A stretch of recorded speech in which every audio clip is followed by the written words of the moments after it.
하반기에 청약이 많다고 들었어요. 하반기 청약 물량 많고요. 네. 청약 시장을 간단하게 설명하면 아마 지방보다는 서울 수도권이 조금 더 따끈따끈할 것 같습니다. 좋은 지역들도 많이 나온다고 들었는데 좋은 지역 많이 나와요. 어떤 것들이 있습니까? 듣다 보면 알걸요 하다 보면 늘걸요 재테크 비법을 매일 오전 11시 편하고 친근한 경제 파트너 박연미의 목돈 연구소. 정부가 하반기 경제정책 방향을 발표했는데 집주인들에게 대출을 대폭 늘려주기로 했습니다. 보증금 부족하면 대출 받아서 일단 돌려줘라 이런 얘기죠. 이게 하반기 집값에 상당한 영향을 좀 미칠 것 같습니다. 집 없는 청년들에게는 특례 보금자리론 이런 거 팍팍 대출해주겠다. 집 살 수 있게 도와주겠다. 관련해서 대출도 좀 늘어날 것 같고요.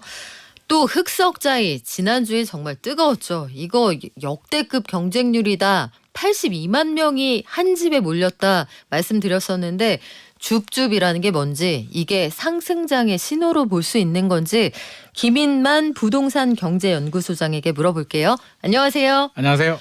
일단 제일 궁금한 거 흑석자이의 주인공은 밝혀졌습니까?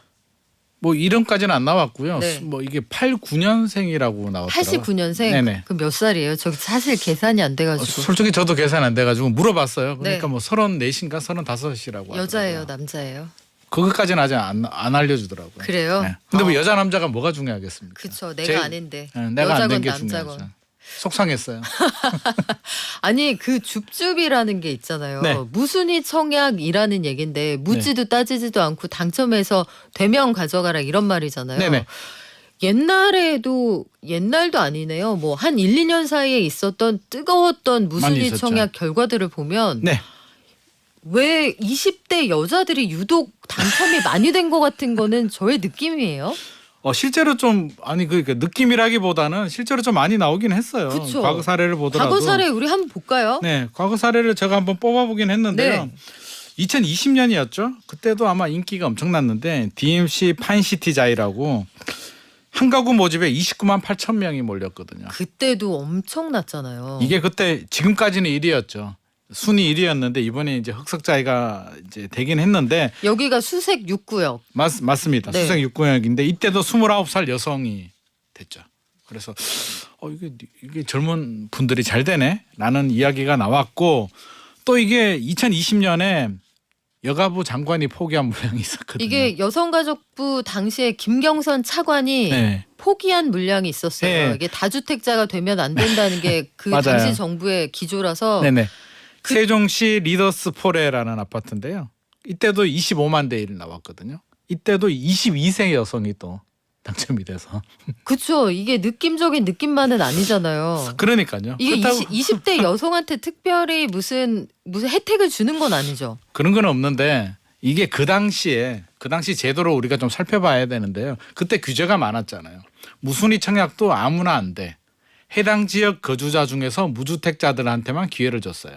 그러다 보니까 기성세대들은 아무래도 주택을 좀 많이 보유하고 있잖아요. 우리 젊은 분들은 보유하지 않는 무주택자 비중이 높았기 때문에 저는 상대적으로 이게 뺑뺑이니까 아무래도 젊은 분들이 좀 더 열광적으로 청약을 하지 않았나. 그래서 확률의 문제고요. 20대 젊은 여성한테 특혜를 준 거는 없습니다. 그건 말이 안 되는 얘기입니다. 근데 그건 그렇다 쳐요. 네. 말씀하신 것처럼 그 동네에 사는 그 집이 없는 서울시 거주자. 청년층이어야 한다. 그건 알겠는데요. 그럼 남성도 있잖아요. 20대 남성이 될 수도 있는 거 아니에요? 남성이 될 수도 있죠. 근데 뭐 왜 20대 남성 당첨됐다 이런 얘기는 못 들어본 것 같아요. 제가 볼 때는 여성분들이 좀 더 재테크에 열성이 있지 않을까. 먼저 철들었다 이런 얘기예요? 저는 약간 그런 생각. 남자분들은 20대 때 제 생각해 보면 술 먹고 놀기 바빠가지고 재테크에 관심을 두지 않았거든요. 자, 이 이야기는 김인만 소장님 네, 개인의 제 개인 이야기입니다. 의견입니다. 네. 그래서 아마 그런 좀 차이가 있고 이게 다 그렇지는 않습니다. DH자이라고 있거든요. 개포주공 3단지 재건축한 아파트 2021년에 했는데 그것도 줍줍이었어요. 15억. 그때는 시세 차익 15억이라고 해서 이제 굉장히 난리가 났는데 전용 84 한 가구 모집했었고요. 118제곱미터 4가구 모집했는데 4가구 모집했는데요. 84가 46살이 당첨이 됐거든요. 46살. 네, 46살이 됐으니까 무조건 20대가 되는 건 아니다라는 말씀 드리고 싶고 118제곱미터 4가구는요. 29살, 36살, 54살, 67살이니까 골고루 되긴 됐습니다. 아. 근데 젊은 분들이 좀 더 많이 됐다라고 보시면 될 것 같습니다. 그때 당시 그 집들은 그 규제가 있을 때 당첨이 된 거죠. 그렇죠. 그렇죠. 근데 그것 좀 궁금하실 수 있을 거예요. 아니 판시티 자이가 2020년, 2021년 분위기가 그때 영끌 그렇죠. 엄청났잖아요. 아 묻지마 청약 이거 안 하면 안 돼 이런 분위기였고 최근에는 그런 분위기까지는 아니잖아요. 그런데 왜 그때는 28만 명이었고 지금은 83만 명이 몰렸을까? 그러니까요. 생각해 보면 규제가 풀렸어요. 1.3 대책 때. 그래서 해당 지역 거주자의 무주택자가 아니고요. 전국에 집 있는 사람들도 청약이 가능해졌거든요. 어디에 살든 상관없고 집이 있든 몇 채가 있든 상관없고 그렇죠. 몇 살이든 상관없고 그렇죠. 무순위 청약이 규제가 풀리다 보니까 이제 지방에 계시는 분들도 솔직히 제 형도 아마 청약을 했을 것 같은데 제가 전화해서 형 한번 해봐. 아, 솔직히 얘기해서 제가 아는 사람 다 했어요. 그렇죠. 저 빼고. 아, 안 하셨어요? 아, 저는 안 했어요. 저는 아침에 내심 문자 기다렸는데 어제 문자가 안 오더라고요. 원래 중은 제 머리를 못 깎습니다. 저는 여기서 보도하고 네. 다음 방송하느라 바빠서 아 그래요? 아 맞다 오늘이었지 네. 이렇게 하고 지나가요. 잘했어요. 보통. 시간 낭비였어요. 안 하는 게 좋을 뻔했습니다. 아 보통 그렇게 해서 그러면 20대 여성에게 특전이 있는 건 아닌데 우연히 그런 그 조금 더 교집합이 유리했다는 있었다. 거죠. 무주택자 대상이었으니까 조금 더 유리했고요. 네. 이제 무순위가 전국 집 있는 사람들도 되니까 사실 무주택자 입장에서는 약간 기회가 좀 줄어들었을 수도 있습니다. 경쟁률이 오히려 그들 입장에서는 더 높아진 셈이네요. 그렇죠. 무주택자 입장에서는. 맞습니다. 자, DMC 파인시티 자이 그때 그 20대 여성은 심지어 당첨이 됐는데 계약금을 안 넣어서 네. 1순위 예비 당첨자가 가져갔는데 그분도 31살 여성이었어요. 그래서 그 여자들한테 혜택을 주는 건가 했는데 또 그건 아니었다고 여성분들이 하네요. 저는 열심히 하지 않았을까. 알겠습니다. 네. 그러면 우리 줍줍과 관련된 이야기는 이제 어제 나온 하반기 경제정책 방향 이야기를 좀 정리를 하고 갈게요. 네네. 보니까 크게 우리가 밑줄을 긋고 볼 만한 부동산 이야기는 두 가지로 보입니다. 네. 하나는 집주인들 그 DSR 풀어주는 거. 네. 그 DSR을 DTI로 바꿔서 한도 늘려주는 거. 네. 두 번째는 종부세 부담이 확 줄어들게 되는 거. 이야기가 나올 것 같은데 네. DSR을 풀어주고 대출 규제를 완화해서 추가 대출을 받을 수 있게 해준다. 심지어 두 번째 세입자가 안 들어오고 공실로 놔둬도 그러면 아예 그 전체 대출금을 다 대출을 해준다. 네.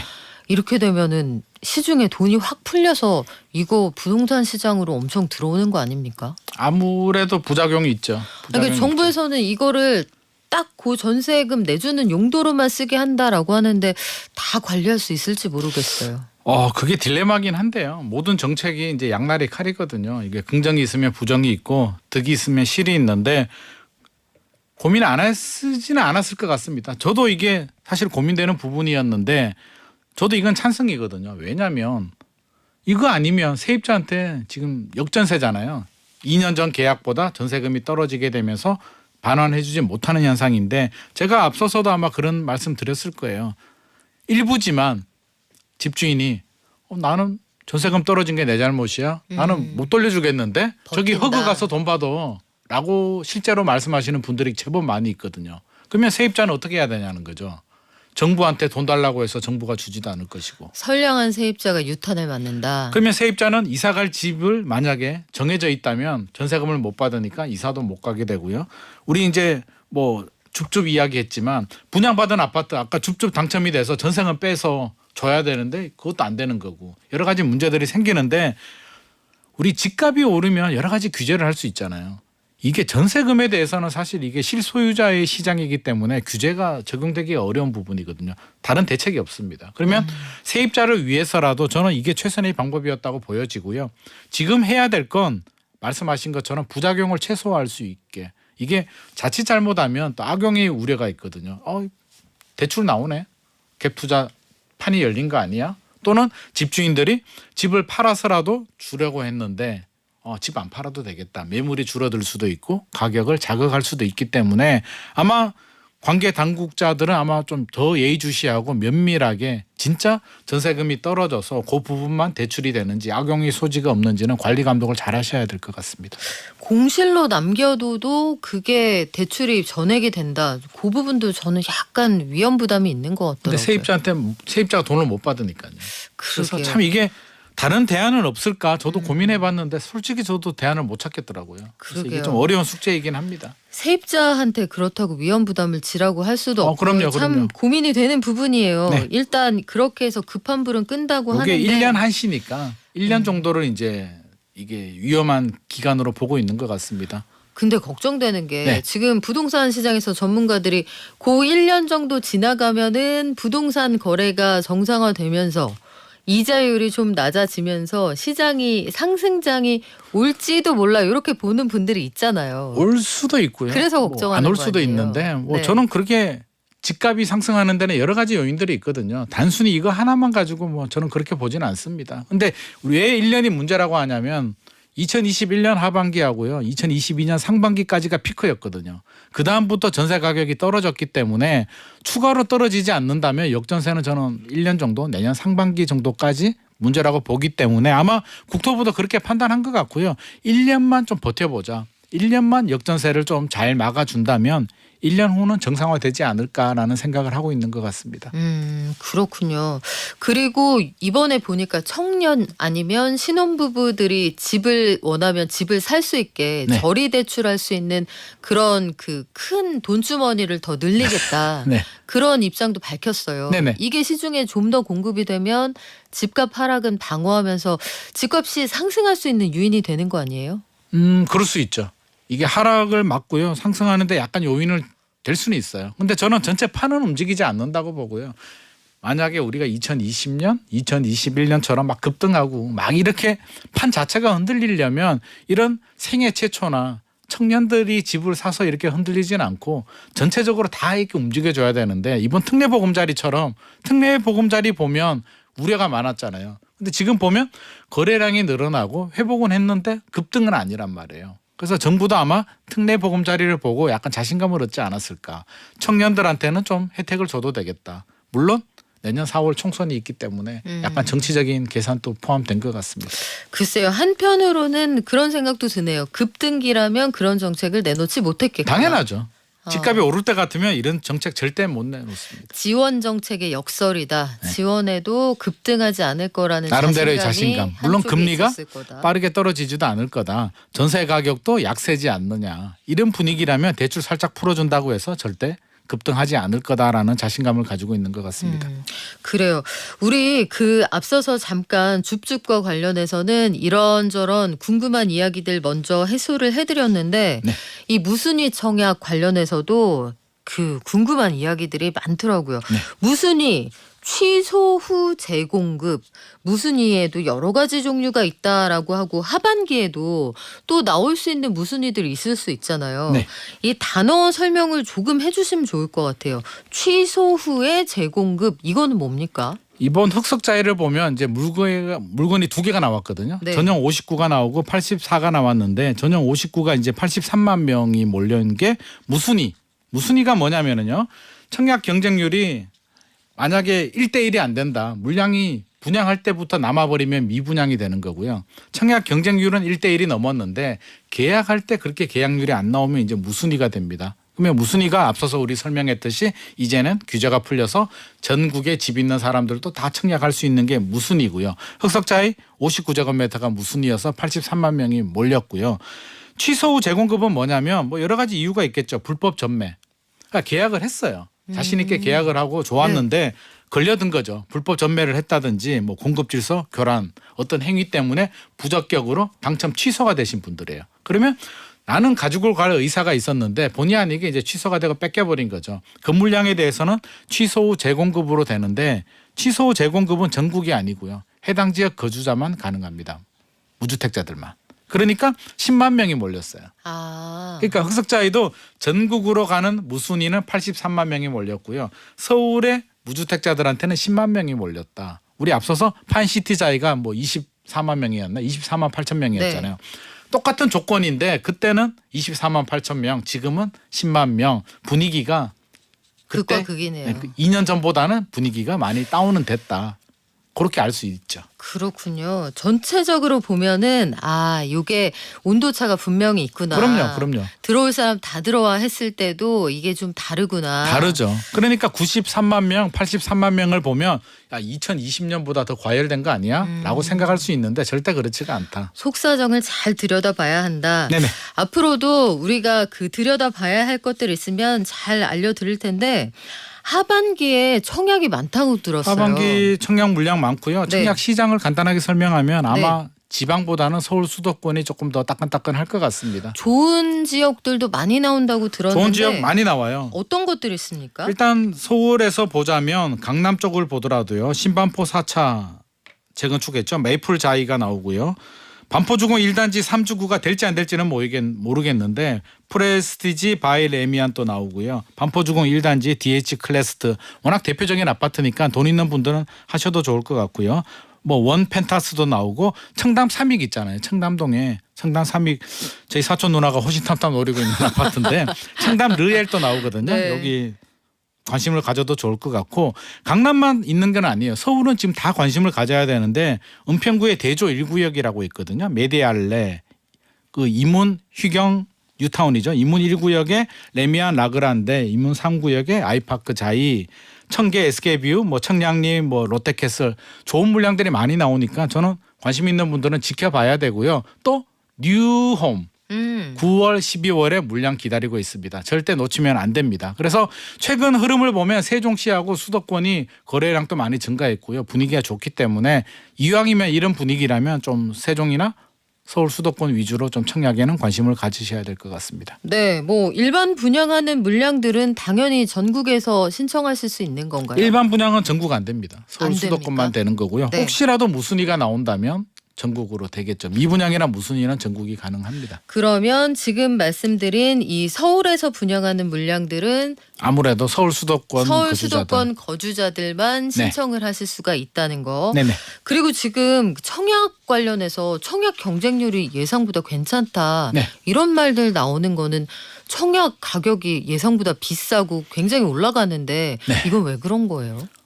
분위기가 좋다라고 나오는데 여러 가지 이유가 있는데요. 일단 분위기가 막 급등하는 분위기는 아니잖아요. 막 2020년 분위기 같으면 묻지마 청약, 선당 후곰인데 네. 지금은 선곰 후당이거든요. 먼저 고민하고 나중에 당첨되자인데 고민해 보니까 답이 입주 물량도 좀 작았으면 좋겠고 미분양도 적었으면 좋겠고 또 청약의 장점이 계약금 10%만 내고 모르겠지만 3년 후는 뭐 어떻게 좋아지겠지라는 기대감이 있기 때문에 네. 그렇게 다 골라버리게 되면 결국에는 지방 중소도시보다는 광역시나 서울 수도권 위주로 관심을 가질 수밖에 없고 우리가 좀 그런 게 있어요. 분양가 상한제가 적용되다 보니까 그동안 로또였잖아요. 근데 새 아파트다 보면 냉정하게 보면 주변 새 아파트하고 가격이 비슷하면 사실 메리트가 있는 거거든요. 그래서 건설회사들이 절대 고분양가로 하지는 않습니다. 그렇다고 저분양가 하지는 않고요. 주변 시세 정도로 딱 맞추기 때문에 요즘 경쟁률을 보면 서울이나 수도권 경쟁력이 있는 지역들은 주변 시세보다 비슷하면 들어가는 경향들이 높습니다. 건설사들이 분위기 파악한다. 그렇죠. 왜냐하면 가격을 낮춰버리게 되면은요. 누구 좋은 일 시켜라고. 분양 완판도 중요하지만 돈 또 벌어야 되기 때문에 우리 100% 완판은 안 돼도 돼. 요 정도 50% 정도 분양이 되고 나머지는 미분양이나 무순위를 해도 충분히 소화할 수 있기 때문에 절대 낮은 분양가도 하지도 않고요. 지나치게 고분양가로 하지도 않습니다. 한동안 착공 물량이 많지 않을 것으로 예상을 하니까 네. 이런 방식을 쓴다는 건데 네. 실수요자들 고민이 많겠네요. 고민 많죠.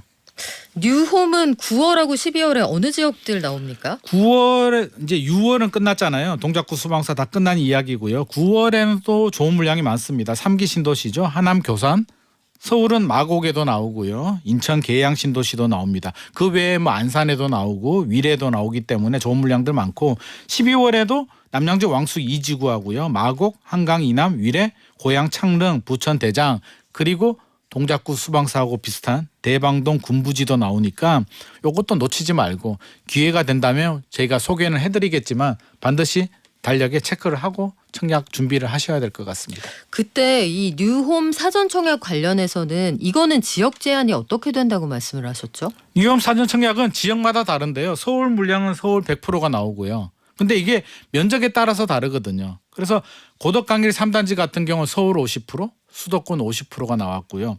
동작구 수방사는 서울 100%. 그리고 아까 제가 말씀드린 3기 신도시는 해당 지역 시 거주자 30%, 경기도 20%, 수도권 50% 이렇게 배정이 되죠. 이건 전국구는 아니고요. 전국구 아닙니다. 서울 수도권에 거주하시는 분들은 이 일정 한번 체크해 보시면 도움이 될 것 같습니다.